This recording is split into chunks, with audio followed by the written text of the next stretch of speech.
Aloha, I'm Carolyn Tanaka and welcome to Live at the Legislature. Every week we'll be sitting down with members of the House of Representatives to talk about issues and legislation moving through the state capitol this year. With us this morning is Representative Linda Ichiyama, and we are going to be talking about the Women's Legislative Caucus package of bills that you announced just last week.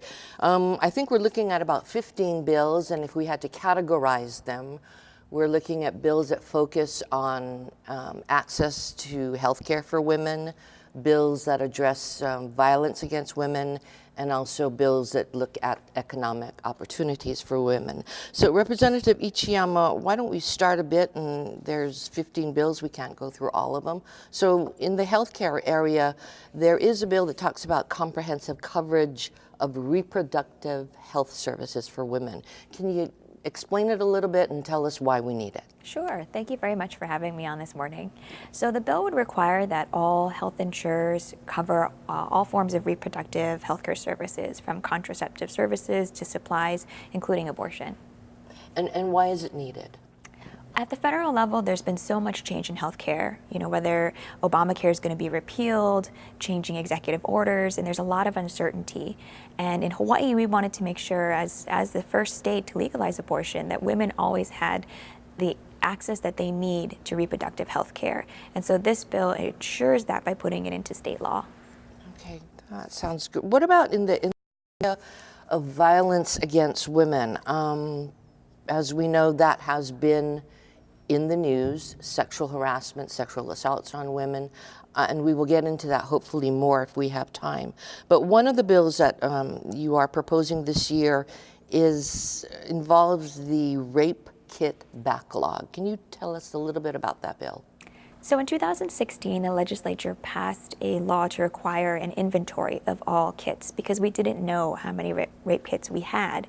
And so it required all law enforcement agencies statewide to do an inventory and then do a report to the Attorney General. Mm-hmm. We discovered that, and we weren't really surprised to find out that there were over 1,000 untested rape kits that were sitting on the shelves in the hands of law enforcement.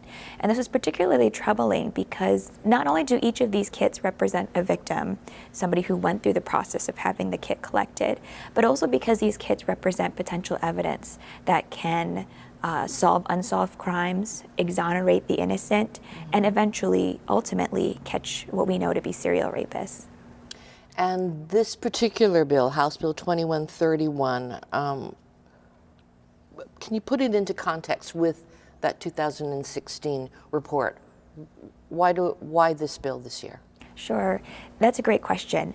And so the progress that has been made on the kits that have been sitting on the shelves, the eligible kits that were eligible for testing have been submitted for testing. But the purpose of the bill this year is to make sure that we never have a backlog ever again. So it sets up mandatory timeframes for law enforcement to collect kits, to submit them to testing, to upload DNA profiles into CODIS.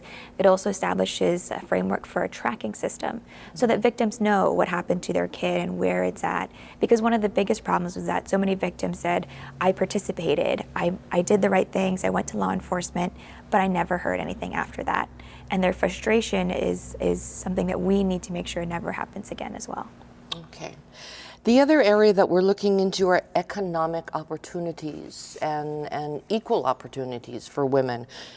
One bill that I believe the caucus is particularly interested in this year is the family leave bill, the paid family leave bill. Can you take us through that bill? Correct. A little bit? So paid family leave has been a priority for the caucus for some time now. And unfortunately, America, and Hawaii is not unique in this, but America in general has fallen behind when it comes to taking care of our families. And so this bill would establish a family leave program in the Department of Labor, and it would require employers and employees each to contribute to a fund that an employee could use in the case of if they have a newborn or taking care of a sick loved one. And I think that it really is important to make sure that we set up this kind of protection so that people don't have to choose between their jobs and their families. Is this something that other countries have that we don't have? Other modern industrialized countries have paid leave and we don't? Yes, absolutely. If you look at a lot of countries in Europe, they have sometimes up to a year of paid family leave.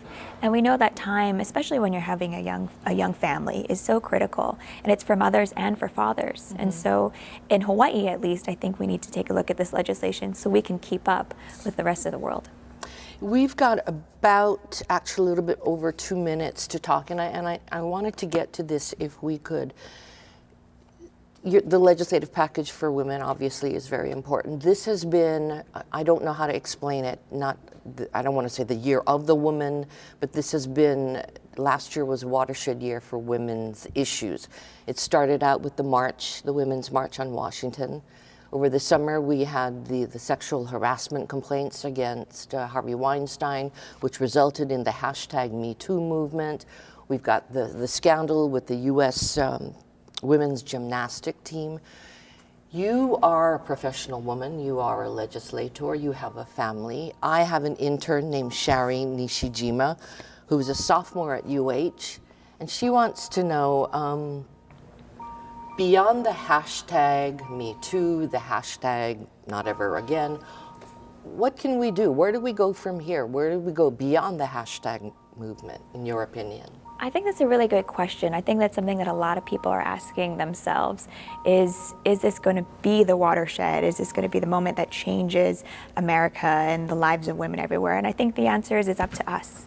And it's up to us to make sure that this isn't just a passing news story, that we turn it into something real. And I think for me as a legislator and as a mom, as a caregiver, that's exactly what the bills in the Women's Legislative Caucus package are all about, is turning these ideas and social movements into real change that can affect real people's lives. So to Shari and to her friends, all the other sophomores and juniors and freshmen up at the University of Hawaii and everywhere else, do you have some suggestions for what they can do beyond hashtagging and marching? Absolutely. I'd love to see them run for office. I'd love to see them get involved here at the legislature, whether it's interning or volunteering, submitting testimony, coming down for a hearing.